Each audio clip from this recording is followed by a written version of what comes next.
Theo Priestley, the former vice president of Software AG, once said that social media is an addiction, but not a good one, and future generations will suffer because of it. So today I'm proud to affirm the resolution that social media addiction can be worse than alcohol or drug addiction. Now, to start with the resolutional analysis, the resolution is specifically using the word can, and so I think it's very important that I clarify right off the bat that I'm not arguing that social media addiction is worse than alcohol or drug addiction, or even that on average it's worse, but rather that it is able to be worse. Last bit of resolutional analysis, but I think it's significant to get across what we're debating here today. We're not simply looking at the effects of addiction of these two instances, because we're asked to assess how bad they are and to determine which one is worse, right? So therefore, there are many aspects we need to explore into this resolution. The main four I'll be addressing is accessibility, addictability, effects of addiction, and the difficulty to break the addiction. Since we are assessing possibilities under this resolution, and the absolute logical conclusion of both addictions or any addiction is death, I think the other three mechanisms I just provided are much more decisive, and I'll be focusing on those since they're much more finite. To address the burdens of the round, if pro can show that social media addiction can be worse than alcohol/drugs in some instances, then pro should receive your vote. And if my opponent can show that not in a single circumstance social media addiction could be worse, then con should receive your vote. So to start with my first contention, it comes under the point of accessibility. Social media addiction is in the hands of literally almost anybody in any developed countries for no monetary cost. You are considered a societal outcast if you do not have social media addiction, and it's very much a societal norm, and it's not shared with aspects such as drugs and alcohol, where society, even if you're not addicted, tells us that they're bad, right? They put restrictions on them, whether it's through things like age limits or through things like taxes, and it's much harder to get your hands on these, especially for children, who are actually the biggest group that's impacted by social media addiction. This brings me to my second contention, that social media is much, much easier to get addicted to than alcohol or drugs for a number of reasons. I have two main points under here.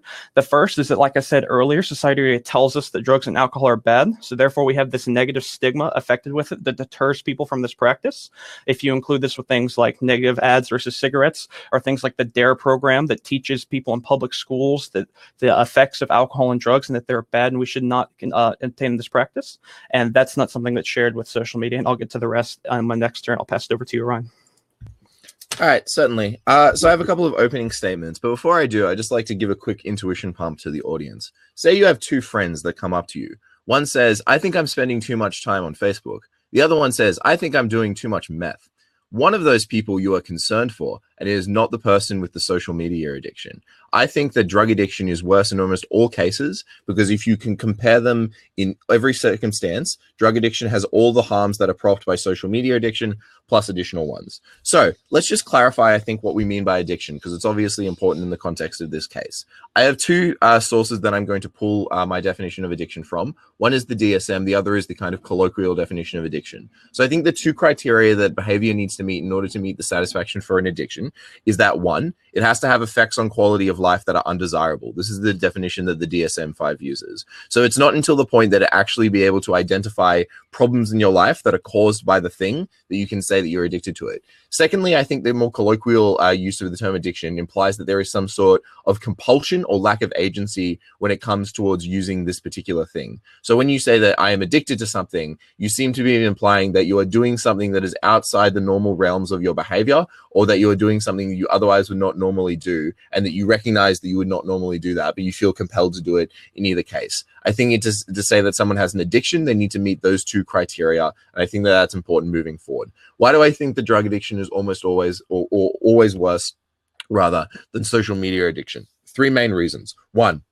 the harms that social media addiction produce for a person exist with drug use, but also more and are more likely to occur. This looks like things like the harms that you get to your interpersonal relationships in your family also occur with drug addiction, but are worse. Things that can happen to your job also occur with drug addiction and are worse, and the effects on your personal life also occur and are worse. But secondly, I think that there are a number of salient harms that only occur when you're addicted to drugs. These look at things like the psychological and physiological damage that you are doing to yourself. These look like things like the legal problems that you can get into, the financial problems that you get into as a result of having to acquire these drugs, and fourthly, the behavioral problems that are resulting from taking these drugs. I'll go into all of these more in depth in my speech, but these are just some opening remarks. And thirdly, the thing that I would like to identify, which I think will respond to some of Chandler's material, is that social media connects you at the very least to other people, whereas drug addiction disconnects you from the world and makes you likely to withdraw and not look for that support. And that's important because an important part of curing addiction is finding people who can reach out to you and form those support networks to then help you alter your behavior. When you are on social media, you are making it very clear the amount of which your time you are spending to it, which means it's more likely that people are able to see that and thus be able to intervene. When you are a drug addict, you withdraw yourself from that world, and it's much harder to see that you have a problem and thus adequately give you help for it. I'll pass it back to you now. To finish my points and then I'll respond to your claims. So to continue, when I was talking about addictability, this was actually an observation that the University of Chicago made in 2012 when they took a group of German volunteers that said they were addicted to social media, and then people that were smokers, and then people were alcoholics. And they took them and they asked them to resist their addiction as much as they could. And they found that the social media addicts were much more likely to indulge in their addictions than the smokers and the alcoholics. And when they were asked why, they broke and they actually indulged in their addiction, they said that they don't actually perceive an opportunity cost from this, which I think is a big point and partly ties into the education, like I talked about earlier. Society as a whole, and even in public schools, it's reflected that we are told that drugs and alcohol are bad and they have negative costs. That's not something that's very clear with social media to the extent you don't sign a disclaimer every time you log on Twitter that says may cause, as the study quotes, increased depression, lower self-esteem, and higher chances of suicide. And I think that's very important when people actually indulge in this. It's much easier to get addicted to something if you do not receive a negative consequence for such things. And this brings me to my last point, which kind of talks about some of your points, and it's the likelihood to break addiction and how there's better systematic attempts to help people with alcohol and drug addiction rather than social media addiction. We would not say that alcohol addiction now is just as bad as it was in 1950, right? Because now we know more about alcoholism and there's almost unlimited resources to help people, whether you're an alcoholic or a drug user. And it's really there to help people that are struggling with this and can't do it on their own, right? You have things like Alcohol Anonymous, and even like the Australian government, if you actually, with your healthcare system, if you're an alcoholic, the government will pay for you to go to rehab. And that's not something that's shared or even remotely available for people that have social media addiction, because it's much more on the forefront of addiction, like theory and science. So I think this is very important because when you look at overall the means of social media, they can be much worse in this sense because it's much, much harder to break the addiction. So I'm going to address some of your points real quick. So first, you talk about the harms are worse. On average, you're probably correct. I'll absolutely concede to that. But once again, the resolution is not that social media addiction is worse than alcohol or drug addiction. And it's not specifically referring to the harms either. There's several different assets to addiction besides just the harms. You bring up some unique harms. I actually think almost all the harms you brought up there were either reasons that they're simply different but not necessarily weighed higher, or they're not unique. So like one of the ones you brought up that apparently was unique was financial. I actually argue that this is much, much better for alcoholism because one, it limits the amount of alcohol you're actually able to obtain, right? Like there's plenty of people that can't afford like dope addictions basically, and so they're limited in that aspect. But two, it makes it much more noticeable for people to actually help you with your addictions if they walk around and you actually have financial struggles, rather the invisible, free, ethereal being that is social media. Okay. So just to respond to a couple of the claims that you made there, and then I'll elaborate on some of my positive material. So the quote that you studied, the study that you quoted about the German self-described social media addicts who were more likely to break than nicotine addicts. It's interesting that you noted there that the reason that they did is because they said that they didn't perceive an opportunity cost, right? Which probably is an indicator that social media, like the overuse of things, is just not that bad and is nowhere near comparable to the overuse of alcohol or other types of drugs. Similarly, your point about how there are more resources to help people with drug addiction or people with, other sorts of chemical addictions are more intense because those addictions are harder to break. And those addictions do need more resources because you need actual things to try to break them, right? If you are addicted to heroin, you need methadone blockers and you need clinics to be able to administer those methadone blockers. That is why those resources exist. If you are addicted to social media, the thing that you need to do is just find alternative patterns of behavior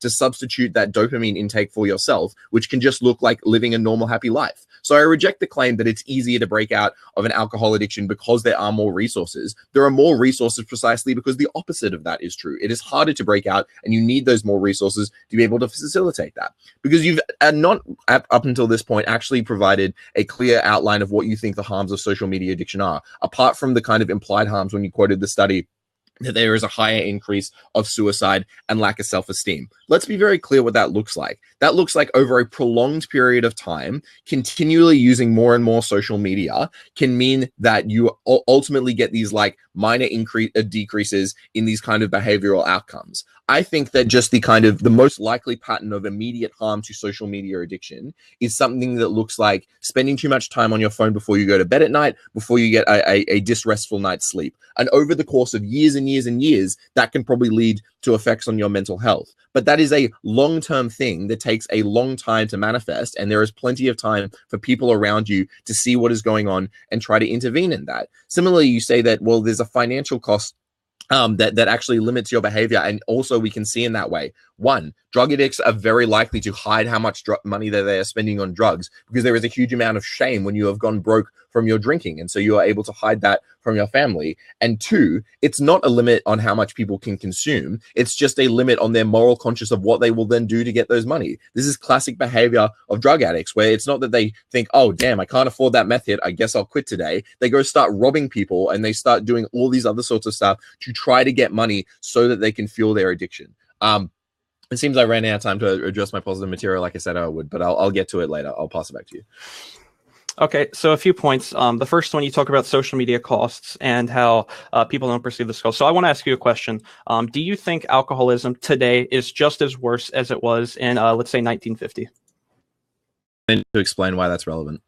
Okay, absolutely. So the reason that it was not relevant in it was worse in 1950, and the reason this is relevant is because in 1950 we didn't have scientists, we didn't have addiction centers, right? There wasn't systematic treatment to help these people, for one, and two, nobody really understood the effects of alcoholism. And actually, alcoholism as like a addiction is going down in recent years because of education and things such as this, and that's not present for social media, and that makes it much easier to get addicted to it. One, because society accepts it, and two, because as of right now, it's very, very likely that people just don't know, right? And that leads into the other point you talk about, where the immediate harms are rather low. It's just spending too much time before you go to sleep and things such as that, right? And that's probably true. Once again, on average, I'm absolutely willing to agree that alcohol or drug addiction is worse. But in the circumstances where you have things like the Slender Man case, as we call it in America, where there were two teens that were addicted to social media and addicted to the internet, and therefore they had very bad psychological effects, and they went out and stabbed their friend 19 times in the forest. That is a large problem, and probably wouldn't something that you'd see to the same effect with something like alcoholism, because the reason the parents couldn't stop their daughters from having such a horrendous act is because they had no clue what was going on. They even said this in the court hearing, that they had no indicators whatsoever that their daughters were participating in this activity, because it doesn't have the same signs like the physical response that you see with alcohol. So next you talk about the physical response to alcohol specifically, and you talk about how it's not a limit. People can just find money elsewhere. Well, of course, something costing money versus something being free is going to limit it to some extent, right? Like it's naturally going to make it harder. If we made all alcohol free everywhere, I'm sure we'd see the amount of actually alcohol cases go up, especially like with things like violent crimes. But once again, I like to tie that it does make a significant difference. If you have a significant other and they see that your bank account statements are dropping, or even something like you need dope money, so you've gone and you've pawned your mom's jewelry, right? That does give some indicators, or at least the possibility for indicators, that something is going on, and makes it easier for people to come together and help you, which is not something that's shared with social media addiction on a lot of scales. So you said address some of the unique benefits, and I will. So it's actually a Harvard study. It's a very credible study. It's been cited thousands of times, and it talks about the mental health effects of social media, even in the short term. And they found even within just a few years, and this is for teens in the social hierarchy, they were 9 times more likely to commit suicide than the non-social media addicted counterparts in most instances. And I think that really speaks loud. So just because they're not on average the same effects as alcohol or drug addiction, I do think there is some significant harms here that need to be discovered. And the reason that there's no systematic treatments available for these people, it makes it a big problem, and absolutely can a lot to it being worse. Just to make a comment on a couple of those things. Firstly, you bring up the Slenderman case. I just did a quick Google of the court case. Both of those people who were convicted for that are serving out their terms in mental asylums because they were able to get away with an insanity charge. I don't think social media is the kind of thing that can cause insanity to the point where they would be able to do that. So that probably indicates that there was some underlying mental issues going into that case rather than just the social media addiction. Secondly, to quote your Harvard study about social media addicts being 9 times more likely to commit suicide than their peers, there's a correlation causation thing there, which is not entirely proved, right? Because people who want to commit suicide are often very self-reflective and about their own mental state, and something that are quite self-obsessive, which means that also makes for the kind of candidate that would probably use social media a lot. So there might be an inverse correlation there where people who are more likely predisposed to suicide just use more social media rather than the other way around. But I want to address some of my positive material now. I just want to note that at this stage of the debate, you were saying that we need to compare the worst possible case of social media versus the best possible case of alcohol or drug addiction. But I really like all of your talk has been about generalities. Like, it's easier to get addicted. There's less resources to be able to help. There are like on general, people are more likely to be able to do those things, right? Like, this isn't talking about specific cases. This is talking about wide generalities. And I think that if we consider the wide generalities, it easily falls in case of drug and alcohol addiction. You want to talk about 9 times being more likely of suicide? Think how many deaths are committed by alcohol, are caused by alcohol in the US every year. Think about how many deaths are caused by nicotine in the US every year because of the ongoing addiction of that. Think how many deaths result either directly or indirectly from drug abuse, either through overdose or getting involved with the police and then subsequently getting shot because of your behavior on drugs. Drug addiction is significantly worse for a number of reasons that now I'm going to lay out. The first thing that's worse about it is that there are defined physiological harms to your person. Taking drugs alters your body and alters your brain chemistry in a way that is simply not true for social media. That is something that is irreversible and that you need to, well, not completely irreversible, but you need all those resources that you previously talked about to be able to reverse. Secondly, you're never going to get in trouble with the law for using social media too much. That is something that is true for drugs. If you take meth and you get found for possession, that is something that can permanently ruin your life because you're unable to get a job, you're unable to get anything that doesn't require you to have a criminal conviction. Thirdly is the financial problems that you talked about. You wanted to talk about this as a benefit, but I think at the point at which we identified that addicts are things that people who are compelled to do their behavior, that it's not likely that they're just going to stop. They're going to find additional ways to get money. And the fact that you can send yourself bankrupt being addicted to one of the materials as opposed to social media is a massive harm. And fourthly is the behavioral aspects of it. Social media is never going to cause you to go on a meth rampage and flip out and start attacking your mother. That is something that being intoxicated through alcohol has led people to do, and being intoxicated through substances like meth has led people to do. Okay, so a few points. One, to address the Slenderman case, they pled guilty to insanity. They pled guilty if they could get basically the insanity appeal. But even if you talk about, like, these girls were rather clever. They didn't show any signs of insanity prior to their incident. And the parents, even their own parents of the people who normally want to act innocent, do attribute this to social media and the girls addicted to both social media and the internet. So next, that you talk about a reverse correlation between social media and suicide, and I think it's somewhat true that would sway the statistics. I think it's not. I don't think it's intellectually honest to discard the entire statistics because there's probably some margin of error out there because of the natural trends of people. But then again, the same can be said about alcohol, right? If we're going to attribute something like alcohol causes depression, most of the people that end up become alcoholics do so because they're already in a depressed stage of their life, right? So next, you talk about the worst best scenario and how we're defending the absolute worst and the absolute best. When it comes to effects and we're talking about possibilities, I think it should always be the logical absolute, right? So when we're talking about effects, they both can cause death, right? I think that's pretty clear. And so we have to address the more finite, wavering aspects of addiction itself, like the other parameters I brought up, that social media is significantly more accessible, more addictable, and much harder to break because there's not those attempts. Now, you talk about taking drugs, altering your brain chemistry. Of course, this is true, but that doesn't necessarily prove that it's always more harmful, right? Like eating, like an eating disorder doesn't alter your body the way that social media does if you're addicted to eating food, but that still can be more harmful, right? Absolutely. You talk about never getting in trouble with the law because of social media addiction. Actually, a lot of people do. There's things like harassment laws, things of that nature. Bullying, especially, is actually a big problem. You get expelled from school if you have excessive behavior, and these outbursts that you compare to alcohol are also attributed to social media, just in a different facet. And then once again, you talk about bankruptcy, and social media doesn't allow you to get bankruptcy. We wouldn't say, oh, well, we should make all alcohol free because then people won't go bankrupt when they get addicted, right? Just because there's a cost, it's allowing like the family and the loved ones or other people to get an indicator that you are struggling with an addiction. It doesn't allow it to go under the radar, right? Even if you're a dope addict and you're just pawning your iPhone and your lamp to try and get some more dope money, it's going to tip somebody off when all these cards start to line up to where there's nothing for social media addiction until it's too late. You've already committed suicide. You've already stabbed your best friend 19 times. That's something that's not shared between the two. And I think certainly in some instances that social media can be worse because it outweighs it in these other aspects. Okay, responding to a couple of those points. I'm not completely disregarding the study because there is an inverse correlation.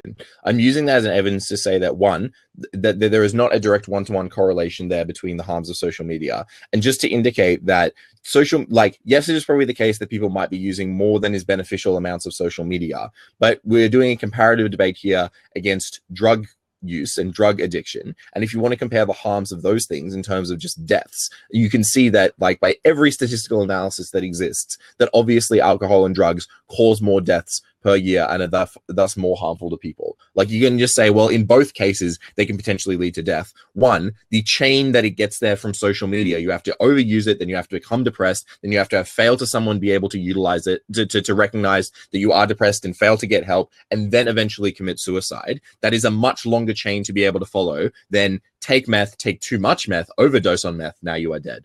That like, clearly the harms of one things are so much more than other. Also, like even from milder things like nicotine, like every, cigarette that you smoke is something that is permanently damaging your health and is shaving years off your life. Obviously, there is a greater harm from death than from alcohol and drug addiction than there is from social media. Let's just talk about the other claims about the law, right? He said that people also get in trouble with the law. All the examples that you gave just there are to do with things that are not directly due to addiction, but rather directly due to as behavior that is kind of separate from that, right? Like you can get in trouble into the law for bullying people and for harassing people regardless. It doesn't matter if you do it on social media or you do it on or in real life, right? Like either of those cases are going to get you in trouble with the law. The point that I'm making about drug addiction is that there is a direct correlation because you are addicted to something, as it is compelling your behavior, as we have agreed on. You need money to be able to get that. And so thusly you steal to be able to get that. Or even more directly from that, you're addicted to something which is illegal. So the very act of you having it is something that can get you in trouble with the law. That is just not true for social media. You are never just going to get arrested because you are on Facebook, right? Lastly, you want to talk about the financial impacts of this. You can say that, well, it's better that there is those financial impacts because that is something that tips people off. And I'll bring this back to my third point, the substantive that I highlighted in my intro. There is lots of tips that someone is having a problem with social media. The reason that you know is because they're on social media a lot, which is inherently a visible platform, right? Like when they are posting a lot of tweets, when they are liking a lot of Facebook comments, when they are on Facebook on the time, when you can see them on their phone all the time, that is an obvious indicator of addictive behavior. The characteristic about drug and alcohol behaviors is because there is a lot of shame and stigma around it. As you rightly identified, people withdraw from that. People find ways to hide it from their friends and family. People find ways to become functional alcoholics or functional method users who don't admit that to their friends, colleagues, and families until something is too late. The thing that you've identified about social media is no one really takes it seriously, which means being like, oh yeah, I'm on Facebook 20 hours a day is something that people will admit. Okay, so a few of your points. The first one is you talk about the behavior in the law, and so you're absolutely right that all these things are behavioral standards anyway.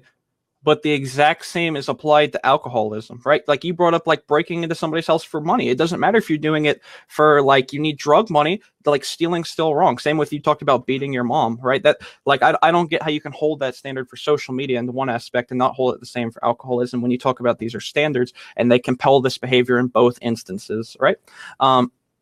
So next you talk about just like an indicator, like somebody being on social media, right? And this kind of ties back to what I talk about the opportunity cost, right? So obviously social media can have like cataclysmic impacts. We both are in agreement of that. The difference is that when you have something like alcoholism or you have something like drug addiction, you're going to get a significantly different response from the public than somebody tweeting in public. We have accepted this as a societal norm. It's the same if you went back to like 1910 where everybody was alcoholic alcoholics and we were just drinking in public because it was before prohibition, right? It was naturally easier, and you were more likely to become an alcoholic because you were in a society surrounded by alcoholics. And therefore, one, everybody's an alcoholic. So if you're not an alcoholic, you're kind of looked down upon in some ways. And two, there's less treatment there available because nobody thinks it's a problem, right? Like we didn't have Alcohol Anonymous 100 years ago. And then the last point you brought up before I pass it back is you talk about this longer chain of you have to get depressed and things like that compared to just using too much meth. Once again, I'm not disagreeing that on average, or the majority of the time even, that drugs or alcohol can be worse. But once again, you have to prove that it's never going to happen. I think it's absolutely the case that due to the parameters I just talked about things like accessibility and addictability, and there not being systematic attempts, that damn right, it's absolutely likely that in some instances it can be worse because there is not these same restrictions and buffers that are in place with people with substance-related addictions. And I'll pass it back to you. Before I make my closing statements, there are a couple of things I need to clarify from you. What do you think the worst case of social media addiction looks like? And what do you think the best case of drug or alcohol addiction looks like? If you're talking about effects strictly, I'd say the worst case is death. And the best case of alcohol addiction would be, I guess, minor physical response and, limited body dependency if we're specifically talking about a... Sure. So just to end some closing statements then. If you think that the worst outcome that can happen from social media is where something dies, the case that I will make that this is never worse than drug and alcohol addiction is in any cases where you are as dependent on a substance that it is able to alter your behavior in such that we would regard it as negatively affecting your quality of life and compelling you to take certain actions, which we agree is the definition of addiction, that in both of those cases that carries with it a significant likelihood likelihood of death. Even if it is in the case where you are just mildly using a substance that you are able to overdose on, that carries with it a significant risk of death. Even if you are not going to overdose on that, the long-term health aspects are something that is also likely to lead to your untimely death, in the same way that there is a mechanism that social media can lead to depression and thus lead to suicide. And the thing that I wanted to point out there is that because that's a longer chain, is that even in the worst case scenario, that takes a long time for those effects to be able to manifest. And because it takes a long time for those effects to be able to manifest, there are multiple points at which people can tweak that something is wrong and thus be able to intervene. And for that reason, I don't think that you can hold that social media addiction is ever worse than drug or alcohol addiction, because in your word, the worst case scenario of death is true under either case, but is more likely and more severe to happen in drug and alcohol addiction. Moving on to a couple of final points.